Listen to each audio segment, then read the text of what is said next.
All right. So I'm going to just ramble for a little bit.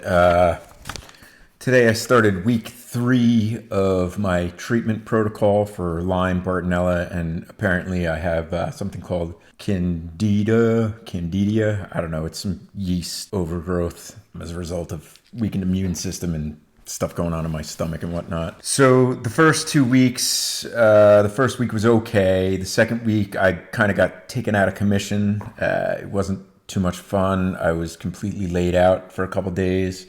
I was getting really sick between 1 and 4 for a while, p.m. I mostly attribute that to the incredibly strong probiotic I have to take to combat the effects on all the stuff in my stomach, the microbiomes and gut bacteria and leveling all that out. I started feeling better Saturday or Friday evening, I can't remember. But something I started noticing is that my brain faculties started coming back to me. I feel much more on point and alert. My body finally feels kind of back to the way it was, which isn't good, but better than what my experience was going through the medications. So just really quick to recap, the first week I was taking hydroxychloroquine, nystatin, and azithromycin, and those were both 2 times a day. And then week 2 added nitrofurantoin. I'm not a pharmacist, so I might be pronouncing these wrong, but whatever.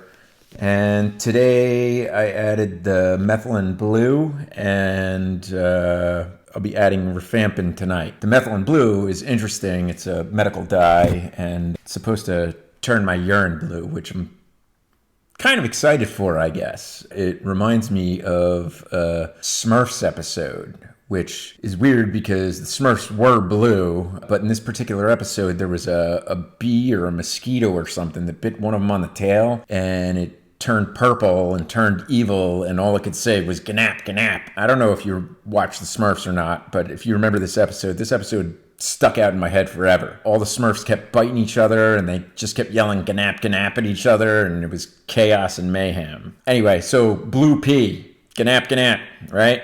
I'm hoping that things are going to get better. It's odd to me to have some of my mental faculties back. You know, there's been a lot of red herrings throughout this. It's not easy.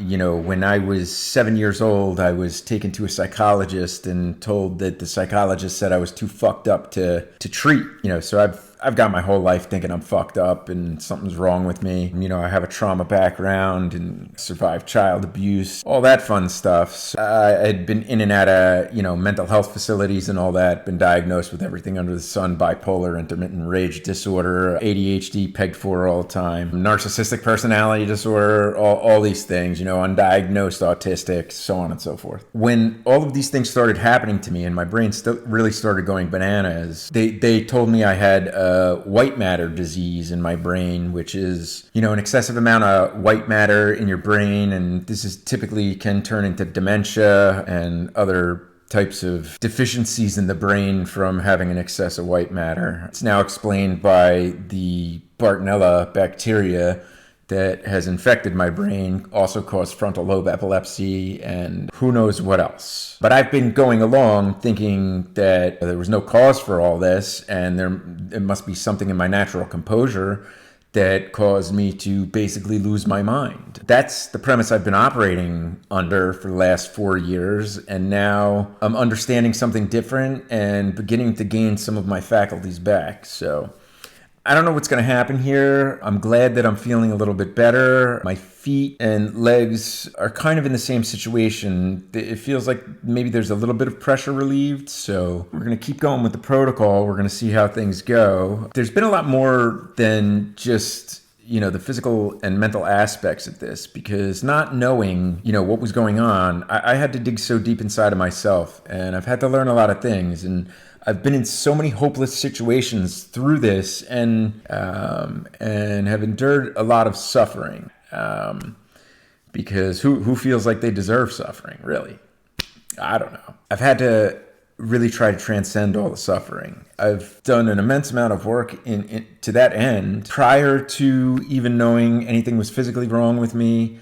and afterwards. And this is one of the keys here. And I do believe this is a big part of my recovery. That is finding internally the things that you need and desire externally. Because certainly when I have looked into the world for these things, it's failed me every single time, left and right, through every single system, through every single person. And everything has to be found within, because everything is within. Everything is in there. And all the hopelessness that you may feel at any given point in time, that hopelessness comes from within as well. Some of us are predisposed to this and geared towards a sense of hopelessness because we haven't seen a lot of hope. Believe me, there's people that have seen way less hope than I have in their lives. My heart goes out to those people, and my heart goes out to everybody who's suffering and who is looking for relief to the suffering. But I'm telling you, the end to the suffering comes from within. I'll elaborate more on that. Back to my thing about the 80s. It makes me think of this Fraggle Rock episode, too. I don't know if anybody watched Fraggle Rock, but there was one episode where there was this weird, like, hippie-type Fraggle, and he had this flute. I remember there was some kind of, like, glowing mark on, I think, Gobo's arm or something when he played the flute. And then they sang this song about a knight that went into a cave and there was this big rock that was like a clam and it opens its mouth and it sucked it. What the fuck were they showing us when we were kids in the 80s? I don't even know how we survived that. So everybody's traumatized. So, if you need to discuss more about the Fraggle Rock episode or the Smurfs episode, I'm here for you. If that shit scarred you, just know, I got you. And if you want to talk about it, I'm here. You can tell me all about the nightmares that ensued and how it ruined your childhood and, what a man you would be if you never saw that Fraggle Rock and Smurf episode or woman. I'm here for you, man. Anyway, I'm going to keep pushing forward, keep doing protocol. Hopefully things continue to get better. I will keep everybody updated. All right. I love you all. Go out and love a human. Be light, be love, be awesome.